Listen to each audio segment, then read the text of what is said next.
Well, hi, everybody. That's Alfonzo Rachel. I'm Bill Whittle, and this is the Virtue Signal, where, as you probably know by now, we try to talk a little bit about the philosophy underneath the politics. And Zoe, this week, as we record this, is the 20th anniversary of the 9/11 attacks. So I thought we'd do two separate shows on a couple of issues that are kind of related to that. The first one, I think I'm going to call In Memoriam. And I want to discuss the idea that I want to talk about why it's important that we remember things, not just 9/11, but the fallen dead, why we remember things like heroes, why do we build monuments, why are there statues, why do we do that? I mean, cynical response is to say, okay, whatever, they're dead and gone, who cares? It's not just a question of our cultural history. There's something deeper at work here, and it doesn't just apply to heroes either, does it? No, it's I don't know. It's the celebration of life and what people have sacrificed to preserve things for other people. I think these things are very important. Why? Well, they're important. Well, we shouldn't want to make the same mistakes over again. There's that. And we should have a sense of value for standing up for certain virtues. I mean, I'm talking about going all in to make sure that a generation is preserved to be able to, pass things on to the next generation. Those things, they should be valued. Off the top of my head, that's what's coming to me. What do you say to people who say things like, well, like I said, the past is the past, but just forget it? I completely agree with you. The number one reason I think for remembering the past is so that you don't repeat those same mistakes, and most people don't even make an attempt to. But there's something, it strikes me as there's something exceedingly selfish and arrogant in a stupid way for people to basically say, well, the people that came before me don't really matter. Yeah, that's I mean, have a sense of empathy there, man. So would you want people to feel that way about you? Some of them apparently don't get that connection. Yeah, they fail to make that connection. But there is that kind of YOLO culture. You only live once, and do what it is, and after that you're just gone and not to be remembered. But at the same time, a lot of times these same people who have that mindset are the same ones who still want to make an impression to make themselves remembered. Whether it's people doing things on YouTube or people going out there and tagging other people's walls, they want to be known and they want to be remembered. That's right. And they want to make a mark. So all that to say, it's like, well, don't you think it's also kind of important to remember people who came before us and the contributions that they've made? A lot of these contributions that they've made are things that people enjoy today. Wouldn't it be kind of nice if you kind of reflected on the person who did things to make sure that you could have, ice or heat or electricity, things like that? I mean, those things that you think are ruining the planet, but you still enjoy using anyway. So yeah, it's important to remember things. I mean, even as the Lord says, do this in remembrance of me. This is a very iconic line that he says. And now, a lot of people think that he said that because, okay, I'm about to go die on the cross, and these are things that I want you to remember going forward. It's like, no, that's not what it's about. And this is key to why people should remember things. But there's things that we should remember about our past because they help us with our present and they help us with the future. When the Lord says, do this in remembrance of me, he's not just saying, do this in remembrance of this covenant that I'm making for you. I need you to remember that I am the one, I have always been the one authorized to make this covenant with you. Do you guys remember when I was ordaining the priests, Moses, Aaron, right? And I had this thing called, what was it? A memorial offering. Right? I told you to make a statute of a memorial offering. I need you to remember who I've always been. Not just remember me as some guy who just showed up and shed his blood on a cross. I need you to remember who I've always been, who's had the authority to do this. I was the one there giving the law to Moses so you guys could have a record to recognize me when I showed up. So it's very important that people remember certain things. So either one, we don't keep making the same mistakes over and over again, or so that we can remember this and have a basis on what to improve upon as a society, as an invention, or whichever. Well, as I mentioned, it's the 20-year anniversary of 9/11. And when we remember people like military heroes or something like that, there's a sense that, at least for me, certainly, that the reason that these people especially need to be remembered is because of the acts that they took. On some level, they did that for me. You know, when you think about like military bravery and so on, you think, okay, you know, this guy did the Audie Murphy or something like that, and he did that so we could win the war, and we win the war so that, you know, I didn't have to live under Nazism. But when you look at 9/11, and we think about the 3,000 people that died that day, thousands of other Americans died that day too. And a cynic could say, well, why don't we remember them? But there's something about 9/11 that, for me anyway, is very similar to remembering a military hero. I think the word hero has been so overused and so debased that I'm not going to say that everybody who died on 9/11 was a hero, although there were certainly heroes among them. But I think one thing about the 3,000 people that died on 9/11 is that on some levels, though, I feel like they died in my place. Not that they took my place, but that attack was not against those 3,000 people, it was against 3,000 Americans. I could have been one of those people in the towers. I could have been one of those people on the airplanes. And by remembering them, I think it's important that we remember what they went through and the horrors and the terrors that they went through, because that was inflicted on us as a people. It was, and furthermore, when you're dealing with terrorists, it was inflicted on us as a weapon. And the memory of them is something that we owe to them, I think, because of just, if for no other reason, that's how the dice rolled out. They were the ones who died in an attack on this country, but it could have been you and it could have been me. Absolutely, man. Now, see, that's a really important thing to remember. And one, these people attacked us because they hate us for a multitude of reasons. But one of the main reasons is because of what this country was founded on. It has a Judeo-Christian foundation. Well, they hate us for that. Now, and the Lord has said, they hated me first. The world hated me first, and they're going to hate you. You know, so be prepared to be persecuted for these things. This, the vicarious death that the Lord has is a total picture of what you're talking about. These people died, like in our place, and it should tear at us. It should hurt. It should be one of those things where you remember them for what they were subjected to in our place. Well, that is what the Lord himself did. He took on the full wrath that we were supposed to be subjected to. These are things to be remembered. We don't want to make these same mistakes again. We don't want to do the things that lead to these things again. You know, when these people died in our place, they essentially were drafted. They became a casualty of war.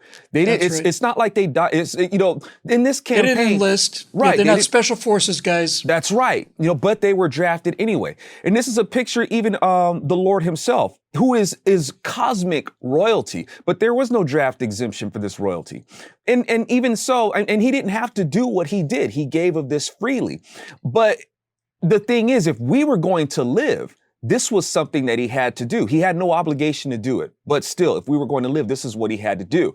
So he went to the front line and basically threw himself over a grenade for us. Now, it's important that these things are remembered. And we see pictures of this where, you know, when people think that, you know, God just allows these things to happen, these are stark reminders. These should be like mnemonics that are put in us to embolden us to say, no, these are things that we have to draw a line and say that this has to be remembered. And these are the things not just to prevent things from happening again, but these are virtues and principles that should be promoted, that life is valuable, freedom is valuable, peace is valuable. These things are, and they have to be protected. That's what you have to do with things of value. You have to protect them because there's going to be people who are going to try to steal them or destroy them. You know, and at the end of the day, Bill, and I ask this question a lot, you know, in my own commentaries, what would we give? What would it cost? I mean, really, when it gets down to it, if we wanted peace and we didn't want terrorism anymore, we wanted to end the war, to end the famine, we wanted to end a disease and all that sort of stuff, what would it cost? What would you give? George Soros ain't got that kind of money. Even if he spent all sorts of money, people still right. steal, right? They still lie, and it's like, what could you pay? What has enough value? Would it be your life? Or how about this? Maybe your life isn't valuable enough. Maybe the value of your firstborn, your only born, would that be valuable enough? What price could you pay to get the world to say, stop, we're not doing this anymore? Well, that life has been given. And it's just a point of still, even from there, are people going to accept it? Well, one of the reasons that it's important to remember acts of heroism or remember people who are victims is because they can not only do I feel like we owe them that, but I also feel like their example is an inspiration to us. And what they did was important. Now, on 9/11, there were, I'm going to use the term to represent large numbers of people who were in the building, but they were essentially passengers who this was happening to. And those people on some level died in our place. But there were also people who were active heroes, people who took the initiative to do something to either prevent or mitigate this. I'm obviously reminded of Todd Beamer and Let's Roll and the small group of people, relatively small handful of passengers on that plane that decided they're going to run the food cart in and smash the door down and bring Flight 93 down before it could hit the Capitol building. And obviously, of all the images from 9/11, the idea of firefighters going up on foot 110 floors to rescue people, and so many of them didn't come back. When we're given evidence of that kind of behavior, we are shown people paying the ultimate price for the rest of us to be alive and free. I mean, that is inspiring to me. It makes me want to be like them. And it makes me think, and I've thought about this a lot, because of what happened on United 93, and that would have happened on all the other planes too if they'd known what was going to happen to them. It gives me an awareness, and it constantly, I've never gotten on a plane since 9/11 where I didn't look around the plane and say, this guy might be useful, he might be an ally, this guy looks like, because I think if this happens again, somebody's going to have to stand up and run that cart through the door. And because of the example of the people that have already done it, that makes it easier for me and for other people to realize that this has to be done. If for no other reason, then look, if it's going to fly this plane into a building, we're all going to die. Our only chance to survive is to do this. But I suspect that a large part of their motivation was not so much that they could save their own lives. Once they realized that this was a weapon, they were determined to take that weapon away. Indeed, man. And now, in a situation like that, I mean, it'd be useful for you because to have you on the plane because you're a pilot. And can you fly a heavy? Can you fly a passenger? Without question, I have no doubt in my mind whatsoever I could have landed those airplanes. I think about this all the time. Yeah, it's one of those things where it's like, even with my little bit of flight training, it's like, man, would I? But I don't like. You could have done it too if you were talking to people on the ground, and obviously that would help. Yeah. But yes. Yes, absolutely. Yeah, and it's just a point of being able to get in the cockpit. And the thing is, I personally don't, want to, and I'm not trying to say that anybody does. I'm just speaking for myself. It's just not a situation I'd want to be in. I tend to not reflect on, man, if I was there, and what I like, who was that? Was it Cher? I think a little while ago was talking about something like, if I was there, this wouldn't have happened. It's like, oh, lady, get over yourself. But Cher said that? Yeah, something. Well, not. What on earth would Cher have done? Would she have talked to them? I don't know. She probably would have put on her fishnet panties. Anyway, but pantyhose. Sorry, but oh my God. But I don't know what she was talking about. It was some other incident or something like that where she's talking about like I guess she would have been the savior at this event or something. like that. Yeah, because it's all a big misunderstanding. Yeah, but I mean, for me, I'm grateful that I wasn't put in that situation. I'm pretty sure a lot of people are. Oh my goodness, I'm so sorry for anybody who was put the positions that people are put in all over the world where just death comes knocking at their door, just wrongful death, this evil that people want to exact. It's a great term, wrongful death. Yeah, that's yes. Yeah, it's just evil, and my heart goes out to people who are put in such a position.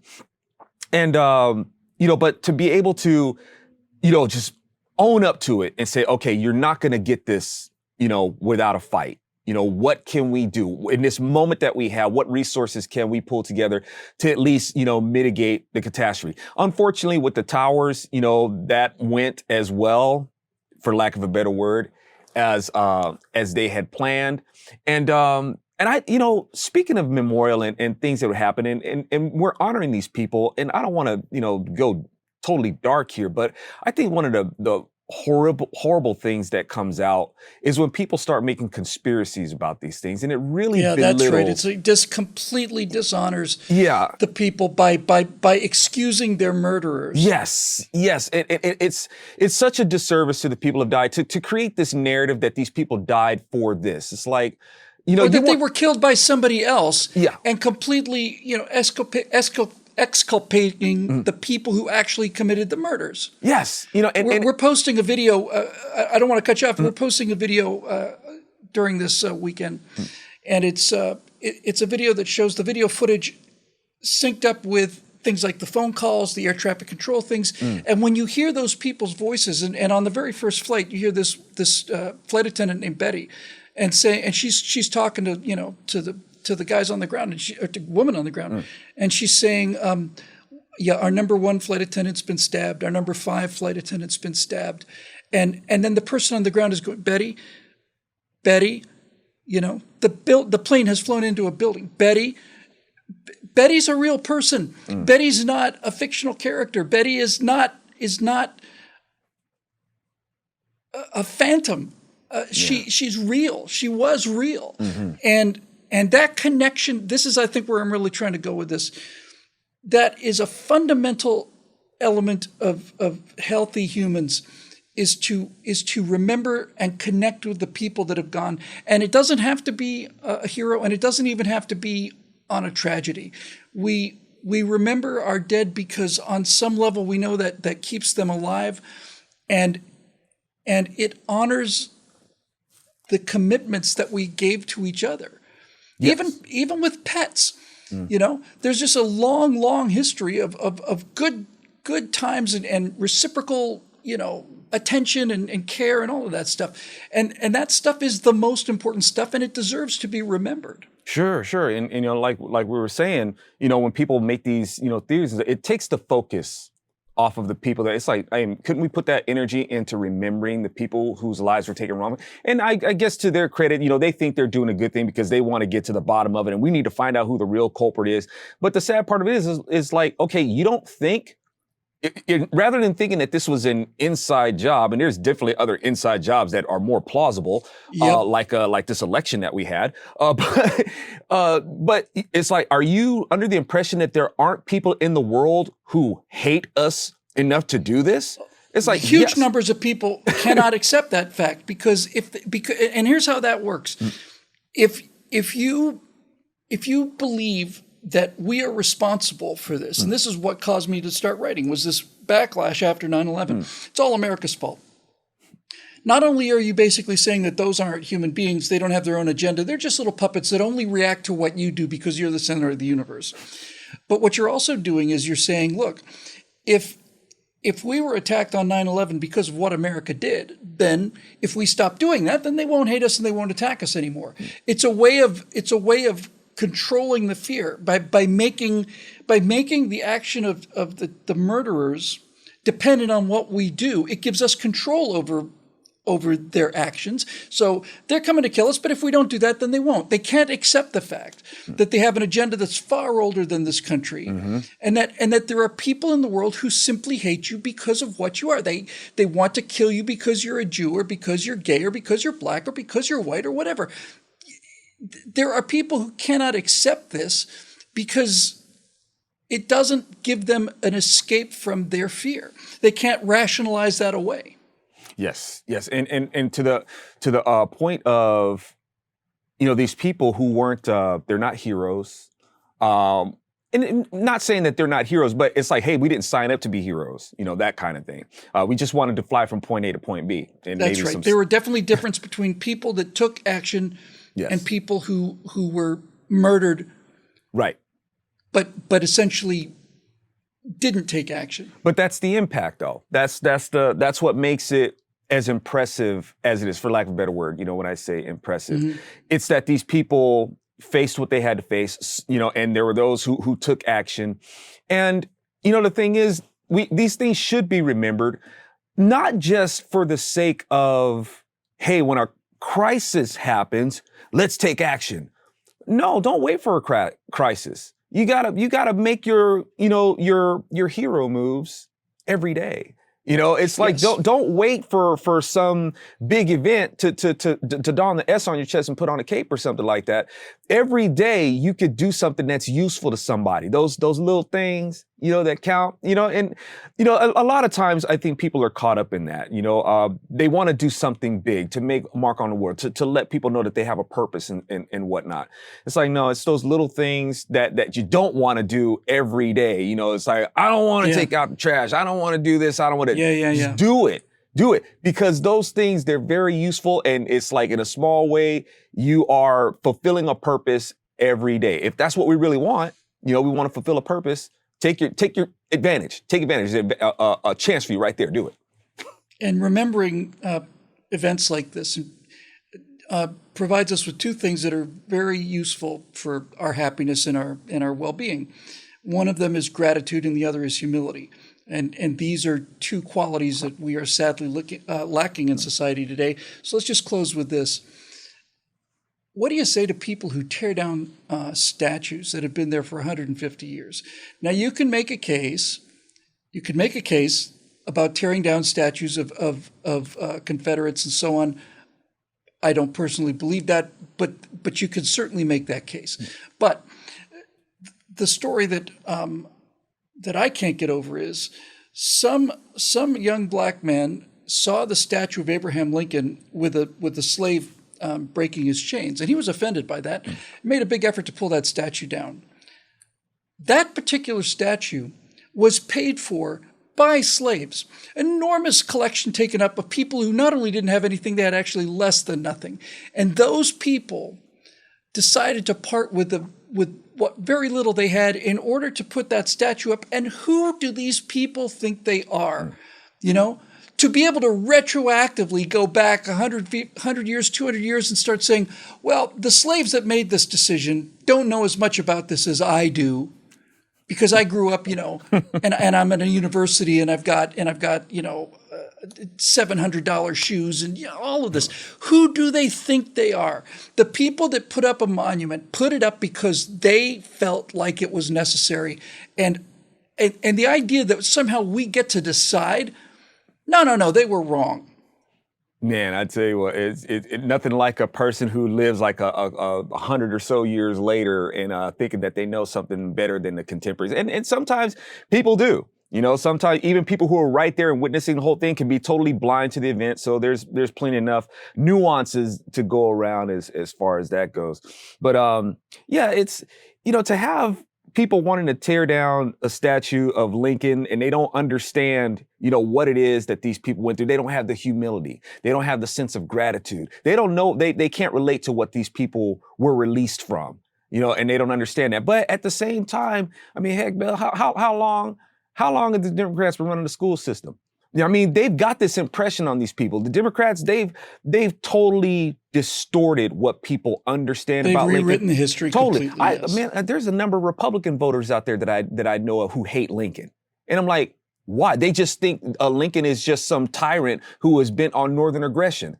And I'm like, where are you getting that from? But a lot of these same Republicans, they're educated in the Democrat-run school systems, go into these institutions of higher learning run by Democrats. Of course, that influence is going to sink in. They have no idea who Lincoln was.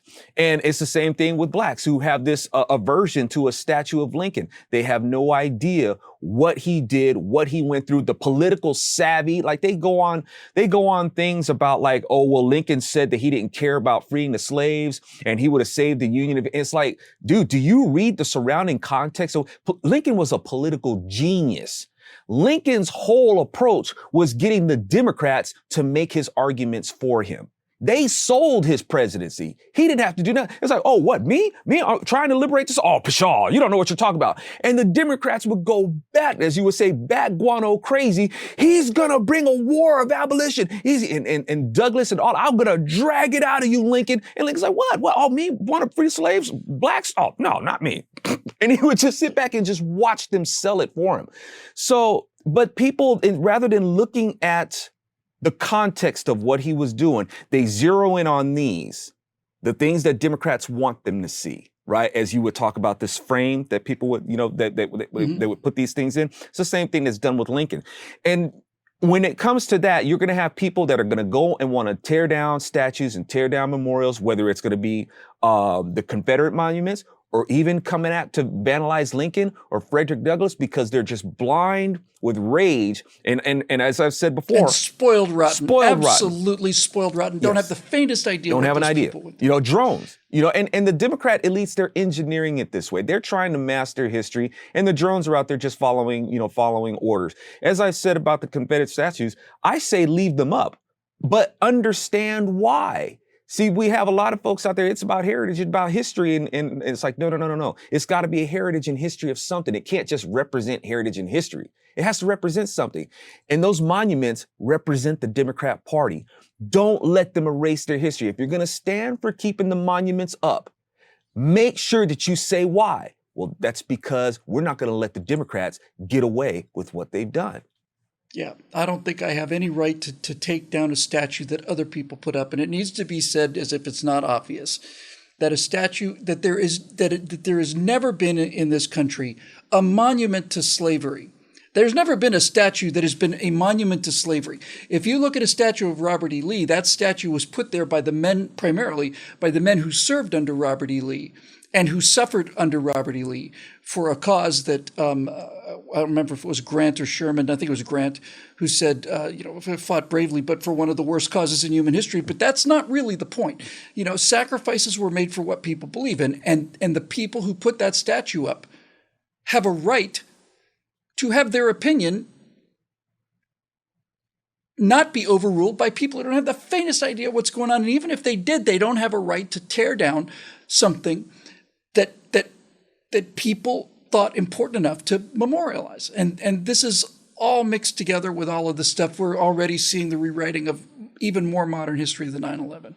But it's important to remember these things. And it's important to remember them with respect and gratitude and humility and an appreciation for the fact that these marble monuments or bronze monuments or decorative art are not there to take up space. They're there to remind us that actual flesh and blood human beings did amazing things, had horrible things done to them, and so on and so on and so on. And we forget that at our peril. That'll do it for this edition of the Virtue Signal, made possible by the members at BillWhittle.com. For my friend Alfonzo Rachel, I'm Bill Whittle. We'll see you next time.